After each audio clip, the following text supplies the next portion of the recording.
विधि के विद्यार्थियों को कुछ विषय ऐसे रहते हैं जो बहुत ही आसान रहते हैं और वहीं कुछ ऐसे विषय रहते हैं जो उनको पढ़ना बहुत अच्छा नहीं लगता है।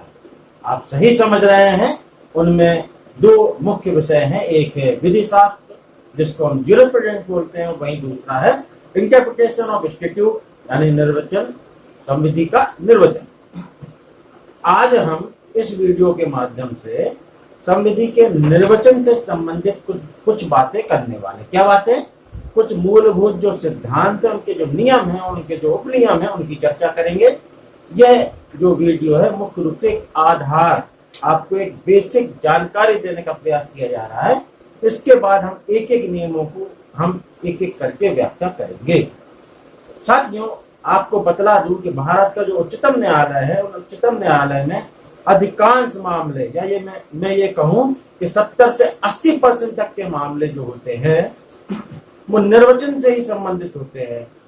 जो हमारा सर्वोच्च न्यायालय है वो विधायिका के शब्दों को निर्वचन करने और विधायिका के आशय का पता लगाने की प्रयास करता है। भारत में असल में देखा जाए निर्वचन से संबंधित कोई कानून या अधिनियम पारित नहीं किया गया है।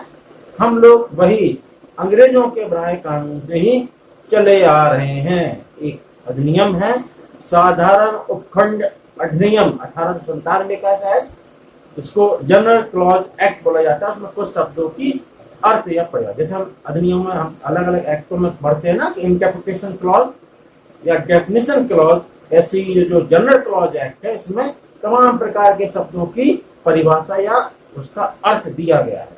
देखिएगा, पतला सा एक्ट हर विद्यार्थी को पढ़ना चाहिए। जहां ज्यूरिस्प्रूडेंस या विधि शास्त्र बहुत ही नीरस होते हैं, लेकिन उनको पढ़ना उतना ही बहुत जरूरी होता है, क्योंकि इन सब्जेक्ट या इन विषयों को बिना पढ़े आप विधि के किसी भी विषय को पढ़ पाना या समझ पाना संभव नहीं होता। जजिस के रूप में आप अपनी सेवाएं दें, या वकील के रूप में आप अपनी अगर प्रैक्टिस करना चाहते हैं, या आप क्या कहते हैं किसी भी कॉलेज या यूनिवर्सिटी के प्राध्यापक है, या आप स्वयं स्टूडेंट हैं, तो इन विषयों को पढ़ना समझना जरूरी है। हाँ, कुछ ऐसे नीरस थोड़ा सा उनको समझने में कठिनाई या थोड़ा सा रुचिकर नहीं होता।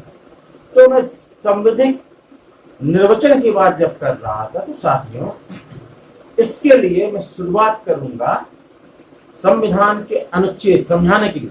संविधान का एक अनुच्छेद है, अनुच्छेद नंबर 348, 348। इस 348 में तीसरा क्लॉज है जो कहता है कि विधायिका द्वारा जो भी कानून या जो भी ऑर्डिनेंस या एक्ट पास होंगे वो हिंदी और इंग्लिश दोनों ही भाषाओं को महत्व दिया जाए।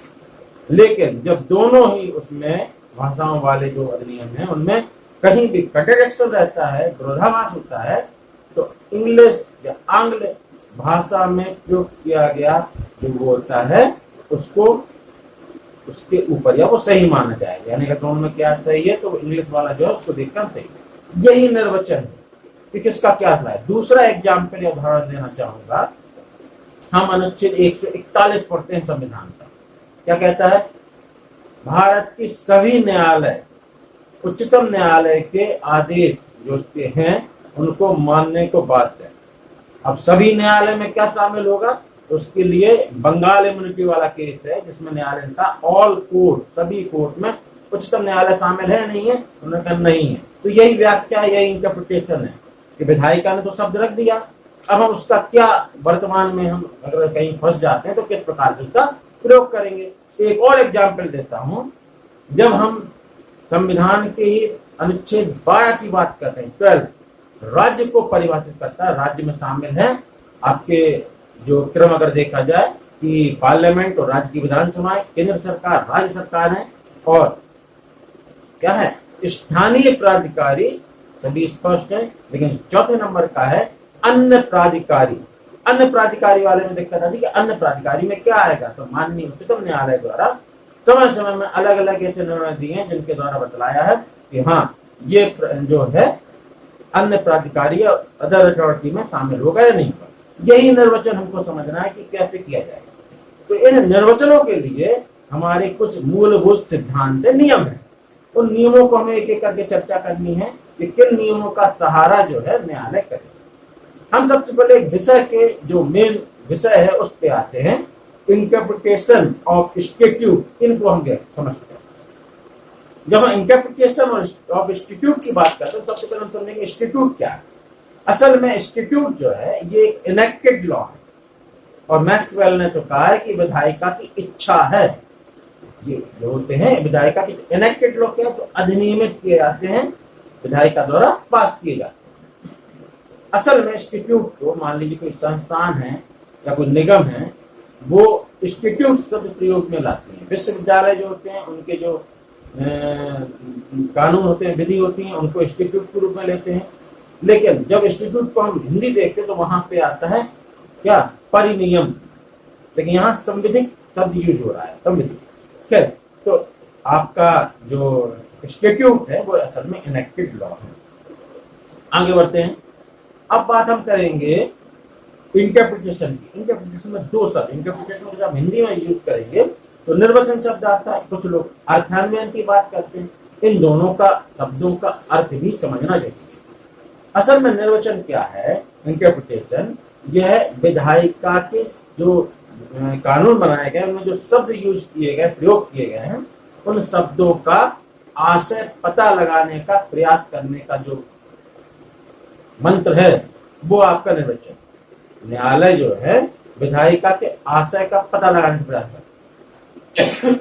एक बात जरूर ध्यान दें, जस्टिस कृष्ण अय्यर ने कहा है कि जजेस या मजिस्ट्रेट, जजेस या न्यायालय क्या ना करें, इंटरप्रिटेशन की आड़ में नए कानूनों का निर्माण न करने लगे। जजेस नए कानूनों का बनाना शुरू न कर दें कि निर्वचन करना, तो उसमें हम जो विधायिका का आशय है, विधायिका का जो कानून है उसको हम नई व्याख्या दे दें। तो ये स्पष्ट है कि जहां पे कोई कानून में जो शब्द है, भाषा है, उसका अर्थ जो है अगर स्पष्ट समझ में आ रहा है तो हमें आवश्यकता नहीं है तो उसमें बाल की खाल निकाली जाए। ये सीधा सीधा नियम है। और ये परिसीमाएं या सीमाएं भी कह सकते हैं, निर्वचन की सीमाएं। अर्थान्वयन की बात करें, असल में जैसे जैसे न्यायालय का हम लोग बताया बढ़ा है, न्यायिक सक्रियता बढ़ी है, तो न्यायिक सक्रियता के रूप में हम अर्थान्वयन करते हैं। जहां इंटरप्रिटेशन क्लॉज हम लोग पढ़ते हैं, अलग अलग जो एक्ट में दूसरी या तीसरी धारा में दिया रहता है, विधायिका के शब्दों को हम उसका अर्थ समझने की कोशिश करते हैं। जबकि अर्थान्वयन में एक प्रयास रहता है न्यायालय द्वारा उसका कंस्ट्रक्ट कर दिया जाए, और वो भी न्यायिक सक्रियता जब आ जाती है तो ये दोनों जुड़े हुए, न्यायिक सक्रियता के द्वारा अर्थान्वयन। महीन अंतर है। अदरवाइज तो जो आपके विधि शास्त्री उनमें काफी विरोध रहा है कि निर्वचन या अर्थान्वयन। लेकिन हम समझेंगे निर्वचन या अर्थान्वयन दोनों एक साथ। एक के लिए इंटरप्रिटेशन शब्द होता है प्रयोग इंग्लिश में, और उसके लिए कंस्ट्रक्शन शब्द यूज होता है। खैर, हम आगे जब पढ़ेंगे तो निर्वचन के जो सिद्धांत हैं उनको दो भागों में विभाजित किया गया है, और वो दो भाग जो हैं, पहला जो हम सीधे सीधे उसका क्लासिफाइड करें तो पहला जो है वो पहला जो कहलाता है शाब्दिक निर्वचन। माफी चाहूंगा, पहला जो रहेगा विधिक निर्वचन या लीगल इंटरप्रिटेशन की बात करूंगा, और वहीं दूसरा होता है वो होता है सैद्धांतिक, डॉक्ट्रिन। एक लीगल, एक डॉक्ट्रिनल। इन दोनों के भी दो दो भाग हैं। अगर हम विधिक निर्वचन की बात करें तो विधिक निर्वचन एक होता है सामान्य निर्वचन, और वहीं दूसरा होता है प्राधिकारी। सामान्य तरीके से निर्वचन, और प्राधिकारी यानी सक्षम प्राधिकारी द्वारा उसको निर्वचित किया गया। ये आपका पहला हो गया क्या, आपका जो विधिक निर्वचन के दो भाग, सामान्य और एक प्राधिकारी। वहीं हम दूसरे उसकी बात करें, आपका जो डॉक्ट्रिनल है या आपका सैद्धांतिक निर्वचन की बात करेंगे तो उसके भी दो भाग डिवाइड किए गए हैं। एक कहलाता है आपका ग्रामेटिकल, व्याकरण के आधार सॉरी व्याकरण के आधार की जब बात करते हैं, और वही दूसरा हो जाता है लॉजिकल, तर्क सम्मत। एक व्याकरण सम्मत, एक तर्क सम्मत। तो ये दो के दो दो करके चार हो जाएंगे। जब हम आगे बढ़ते हैं तो आपके जो सामान्य महोदय थे उनकी बुक थी, बुक का 12वां संस्करण पास हुआ। उस दौरान जिनको उनके प्रकाशक महोदय थे उन्होंने क्या किया, जो व्याकरण या ग्रामेटिकल और लॉजिकल था, उनके दो अलग नाम उन्होंने बता दिए। क्या बता दिया ग्रामेटिकल को उन्होंने लिटरेरी या शाब्दिक निर्वचन के रूप में बतलाया, और वहीं लॉजिकल जो था उसको फंक्शनल या क्रियात्मक, यानी कि ग्रामेटिकल हो गया लिटरेरी और आपका जो लॉजिकल था वो फंक्शनल क्रियात्मक। इस तरीके से इसका विभाजन।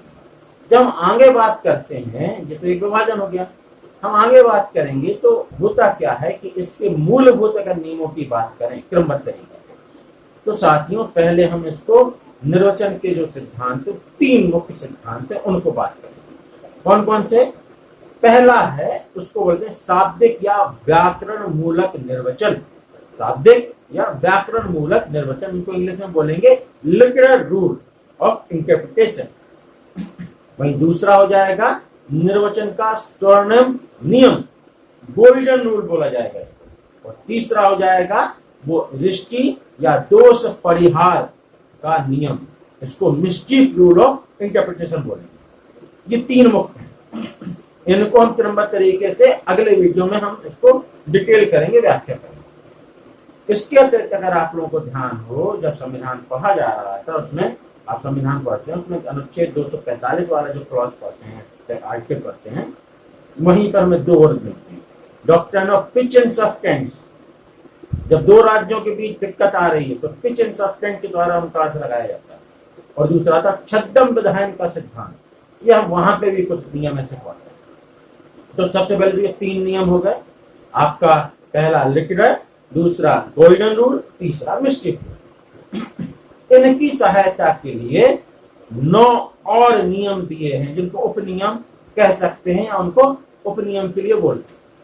वो क्या क्या हो जाएंगे? उपनियम या समानुषंगी नियम कहलाते हैं। इनको क्रमबद्ध तरीके करना, जैसी भाषा प्रयोग की वैसे ही उस अर्थों में उसको लिया गया। नंबर 1 पहले ही बात करें, पहला जो है वो कहता है सजातीय निर्वचन का सिद्धांत के नियम। सजातीय निर्वचन के नियम, सजाति शब्द समझ आता है, एक ही जाति के हैं तो उनको हम किस प्रकार से करेंगे। ये देखिए एक चीज बता दूं, ये जजों के ऊपर, कोर्ट के ऊपर होता है कि वो किस चीज की व्याख्या में कौन सा नियम। जैसे डॉक्टर होता है ना, कि अगर बड़ा ऑपरेशन करना तो कौन सी कैंची यूज करेगा, छोटा है तो कौन सी कैंची, बड़ा अगर ऑपरेशन में कौन सी एंटीबायोटिक कितनी डोज देनी है उसमें।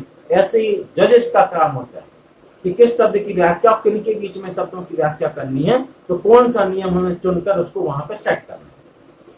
तो ये जो उपनियम है, पहला है सजातीय अर्थान्वयन का नियम, इसको बोलते हैं एजुकेटिव जनरस। वहीं दूसरा है साचर्य गायत्री, इसको नोसिस के रूप में जाना जाता है। 2 हो गए।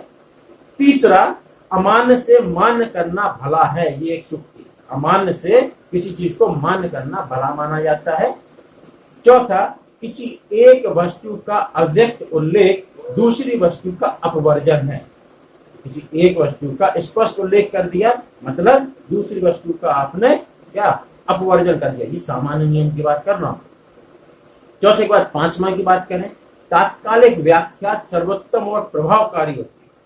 किसी शब्द की जो तात्कालिक व्याख्या होगी वो सबसे सर्वोत्तम होगी और सबसे ज्यादा प्रभावशाली मानी जाती है। अगली बात करें 6 की, क्या कहता है? सामान्य कथन विशिष्ट कथन का अल्पीकरण नहीं करते। बार बार मैं कहता हूं, लॉ में हमेशा जनरल रूल होता है, एक्सेप्शन होते हैं। तो जब भी सामान्य कथन किए जाते हैं वो किसी विशिष्ट मामले को, विशिष्ट कथन को अल्पीकरण या कम या खत्म नहीं करते हैं। आगे बात करें फिर प्रतिदान का सिद्धांत, सिंगुलरा सिंगुलरिस इसको बोला जाता है। प्रतिदान का सिद्धांत इसको समझेंगे। अगले 8 में उसकी बात करें, पूरी संविधि को पढ़ना चाहिए। जी हाँ, एक निर्वचन का ये सिद्धांत है। जब इसको ऐसे समझें, जब मान ली कोई मानहानि वाला मामला होता है तो मीडिया की बात नहीं कर रहा हूँ, मीडिया में तो वो पॉइंट उठा दिया उसको वो हल्ला हो जाए। लेकिन जब न्यायालय में बात आएगी तो देखा जाएगा उस शब्द का भावार्थ क्या है, वो शब्द कहाँ से आया, उस पूरी स्पीच की बात की जाएगी। शुरुआत में किस भावार्थ में वो बात कही जा रही है और अंत में कहाँ। बीच में एक शब्द बोलेंगे उसका अर्थ नहीं बतलाया जाएगा, ठीक है ना। तो जरूरी है जब भी कोई निर्वचन का अर्थ लगाना हो किसी संविधि का तो पूरे अधिनियम का अर्थ लगाया जाएगा, तब जाके वो हो पाना चाहिए, होना चाहिए। अंतिम उसकी बात करते हैं उपनियम की, वो है संयोजक और वियोजक शब्दों का अर्थ। हम लोग पढ़ते हैं एंड और का अंतर होता है। अगर मैं बात करूं संविधान की, संविधान में आपका अनुच्छेद नंबर 20 अनुच्छेद नंबर 20 में जो 1, 2, 3 क्लॉज हैं, आपका पहला जो है क्या, पहला है आपका I think doctrine of x post facto law, दूसरा है डबल जियोपॉर्टी, और तीसरा है डॉक्ट्रिन ऑफ सेल्फ इंक्रिमिनेशन। मैं अगर पहले की बात करूं, क्या एक्स पोस्ट फैक्टो लॉ, उसमें शब्द है प्रोसिक्यूटेड एंड पनिश, तो इन शब्दों का भी हमें ध्यान देना है। न्यायालय जब ऐसी विधायी का शब्दों देखना तो किस तरीके से एंड और शब्द को समझे। तो दोस्तों ये हमारा मोटा मोटी जो इंटरप्रिटेशन ऑफ स्टैट्यूट है उसके बारे में बताने की कोशिश की, सिर्फ बेसिक जानकारी थी, जो बिना बेस के आगे बढ़ पाना मुश्किल होता है। अब हम अगले उसमें वीडियो में उसी से संबंधित एक एक नियमों की व्याख्या करेंगे। तब तक के लिए दोस्तों बहुत बहुत धन्यवाद, नमस्कार। घर में ही रहें, सुरक्षित रहें। कोरोना का 3.0 चल रहा है, उम्मीद है बहुत जल्द ही सब कुछ ठीक हो जाए। धन्यवाद।